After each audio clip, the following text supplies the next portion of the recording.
Oh. Good morning, pals.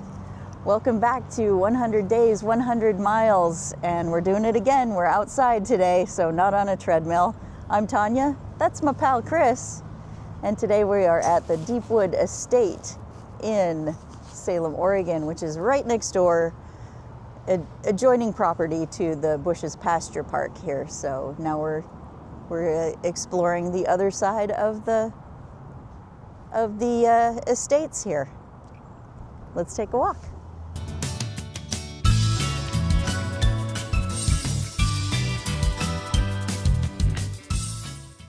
Hey pals, come on everybody, here we go.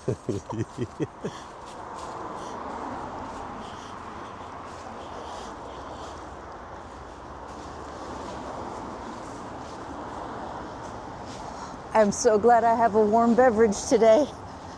My hands are freezing. Good thing your microphone is working because I can't hear a thing you said.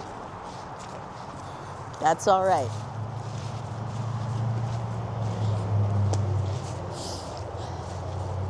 It's not like you ever listen to me anyway. Meow meow. What'd you say?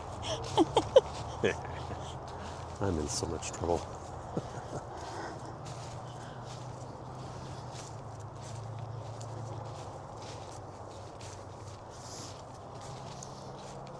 I think that's just going to go to Nothing Alley right there. Yeah, that's just a pretty... So what were you calling yesterday? The brown birds, brown titters or something? little brown jobbers. Brown jobbers, yes. The little birds that they all look the same, sound the same, and they're lightning fast. And as I was thinking about it, I was like, I'm not sure if that is a real term or just something that this old guy that I used to bird with would say. Okay. So very well may be. Dispelling knowledge that may have questionable origins. But I would like to pass it on, and I would love it if other people used the same terminology. I see, backtracking. Okay, we are at a literal fork in the road again. Okay. So one way goes... I hear some birds. I see some birds. Okay. I see a chickadee, a chestnut-backed chickadee. Mm-hmm. And... Gonna pull up that cool app. I'm gonna pull up that cool app. All right.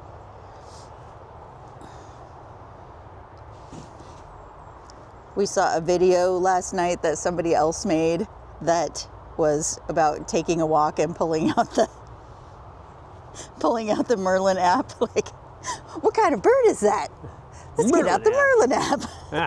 And I felt so called out, and like I didn't want to use my Merlin app ever again after seeing that, because I was like, oh my God. Oh, come on now. I'm that old lady. I'm that old lady. No, you're young at heart.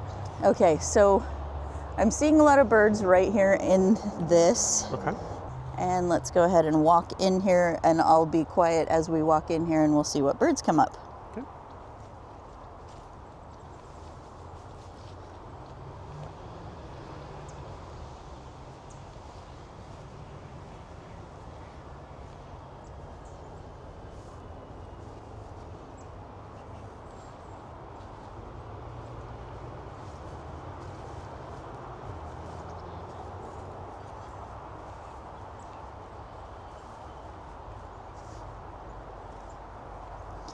So that little guy that we saw flitting up and down was a brown creeper. Creeper, that was the word I was looking for.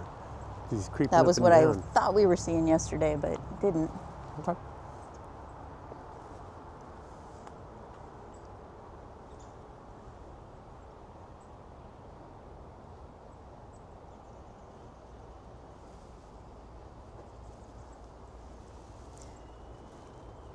And then what we saw out when you and I were seeing that little round body with a tail sticking up. Mm-hmm.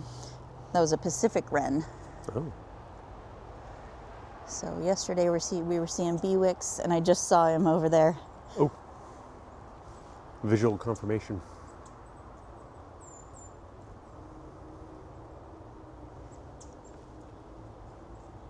How the heck does that app listen to that little flit of sound and say, oh, yep, that's a Pacific Northwest warbler or whatever? Well, like we were talking about yesterday, I wanted to say about this app is I believe, I didn't go back and research it again, but I believe that this app was actually put together by, I think it's put together by Cornell University, and it was built on actual bird sounds, actual birders confirming that when they find these birds, they have visual.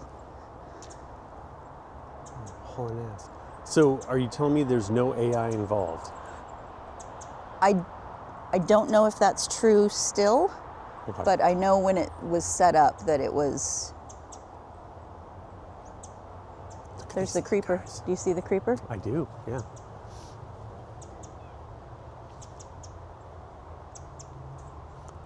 Yeah. They're all over these No, trees. they're all over. We're surrounded.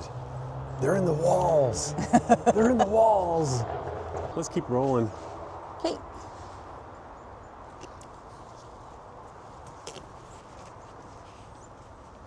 Yeah.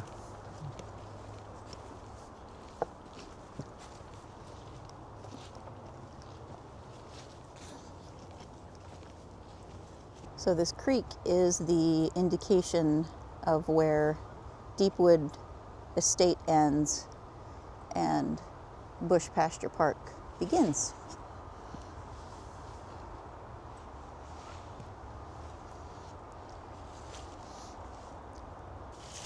Sometimes trees fall down. Chris is clearing trail. Yay! He's such a helpful boy. Now the path is clear. We have just gotten so lucky the past couple of days to be able to get outside and do our walks out here. I'll look it up and make sure I know what the heck creek it is. I think it is Pringle Creek.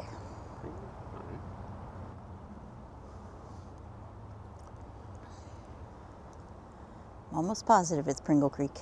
Okay.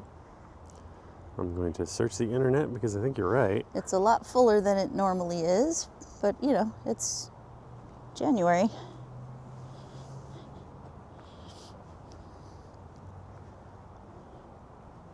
Yep, you're right. Woohoo! I usually am.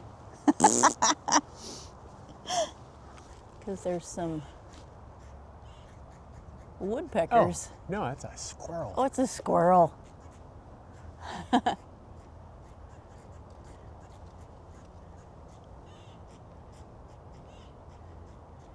That squirrel is up there telling us, giving us what for. It's so funny because I always think they sound like birds, and I'm like, what kind of bird is that? Yeah. It's a squirrel warning everybody to hide. Yep. There's danger in the area.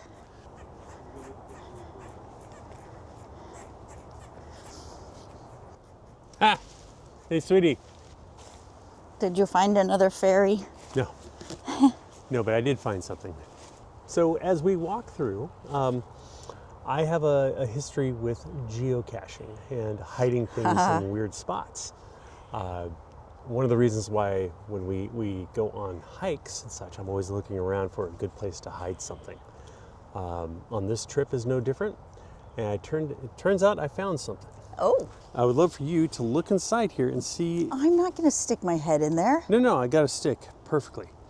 So if you look in here, is there anything that's out of place? The brick? Yep.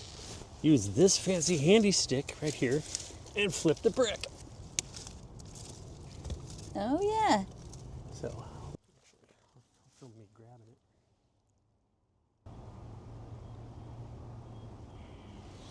Okay. So, unusual place. And here's this mysterious container. And, okay, so let's find out what's inside. It looks really good condition.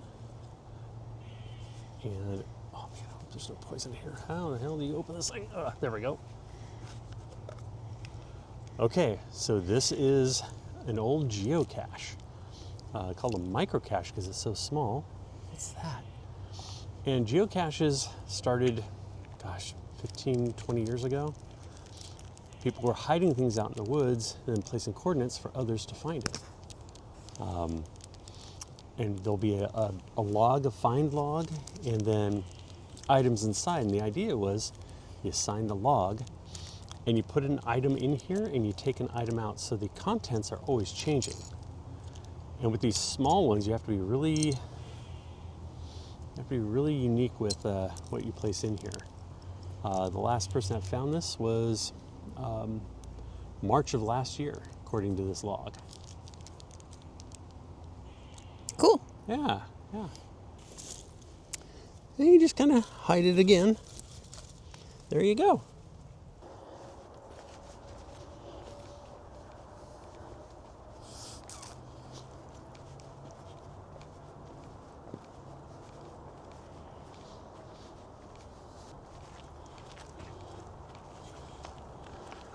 Wow, we've gone 0.62.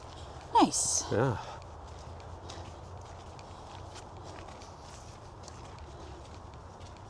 Yeah, we're gonna have to do some creative wandering through the gardens here to Oh yeah. to make up a half a mile. Our map is going to look really weird.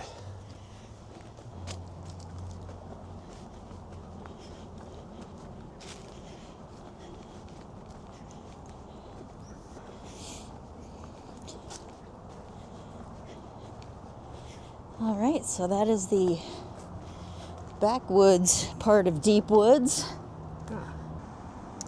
So the gardens here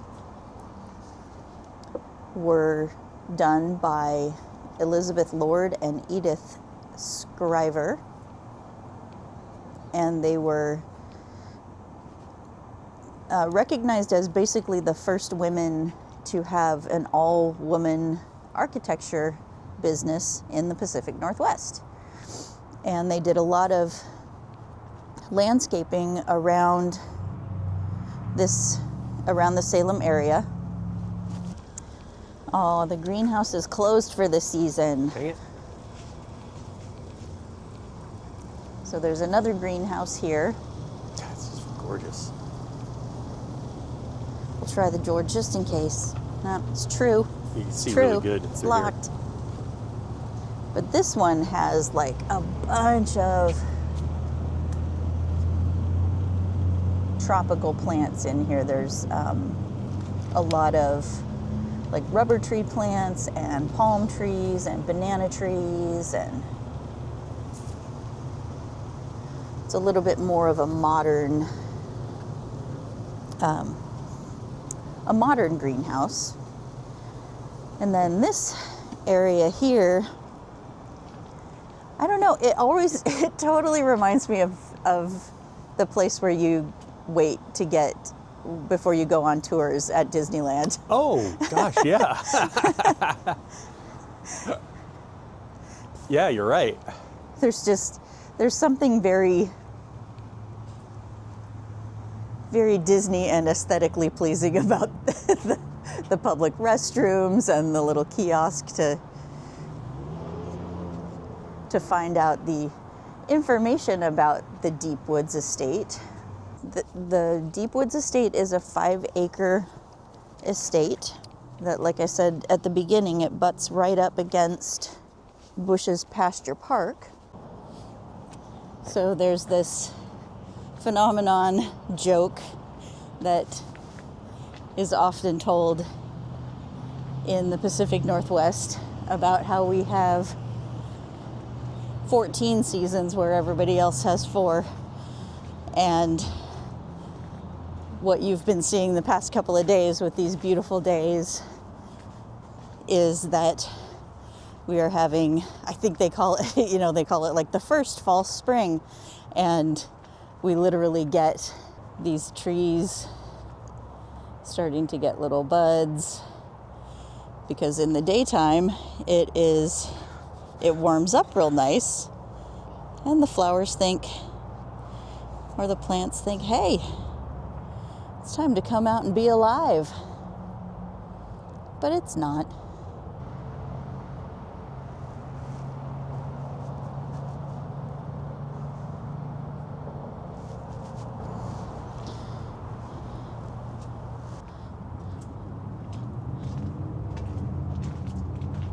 What's she doing behind that tree? Oh, they're just looking how pretty that is. Wow. Gorgeous day for it. So the landscaping is really unique, especially in this garden over here. Yeah, it's interesting. As I started doing a little bit of research about the women who landscaped this place with their first all-woman landscaping business or all-woman-owned landscaping business in the Pacific Northwest. They had a business for about 40-something years, and they landscaped professionally or like for big places like this Deepwood Estate. They also landscaped for residential areas. So it's been interesting as we're learning about these women that we can see their influence in a lot of landscaping that still exists all around Salem. So that's pretty cool. So wasn't it one of them studied watercolors? Yes. So some of the design elements here, and the fact that one of the ladies went to college and studied watercolors, got me into thinking about how, and also like these these nicely maintained hedges that surround a formal garden, got me to thinking about how Mary Blair was also a watercolorist, and how she was creating some things for Disney around the same time as these women were doing their architecture business here.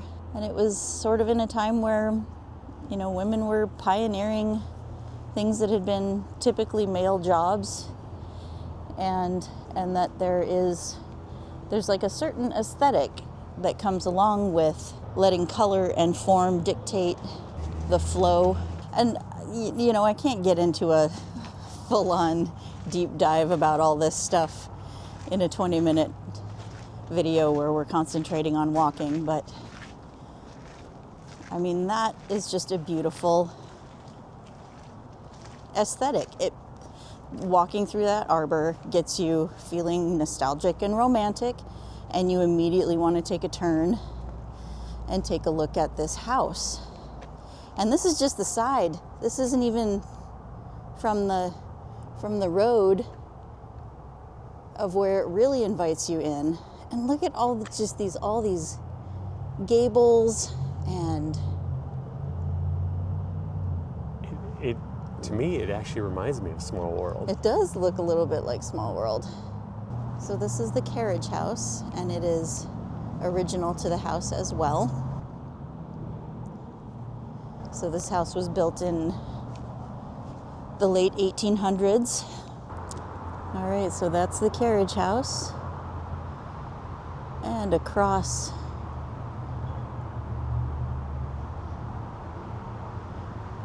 we find the front of Deepwood Estate.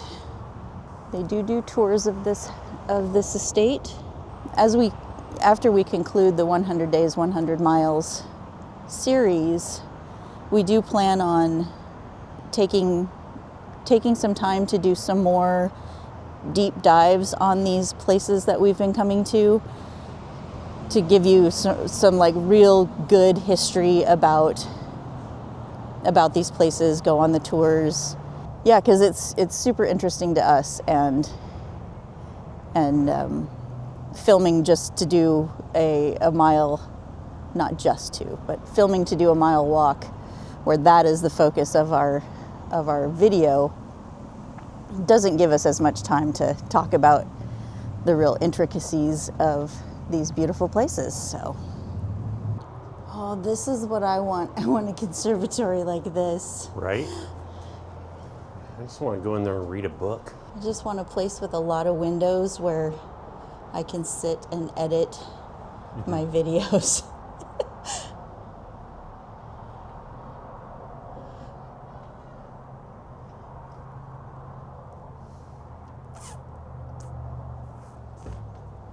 So cool. And that it's separate from the house so that it warms itself up without getting the house too warm in the summertime. Gosh, just beautiful architecture. Absolutely beautiful. That'll be interesting to see from inside, because there's a window in the chimney. All right, we're almost there.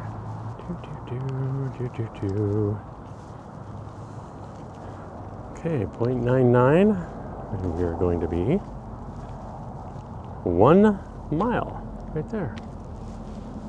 Woohoo! Good job, pals.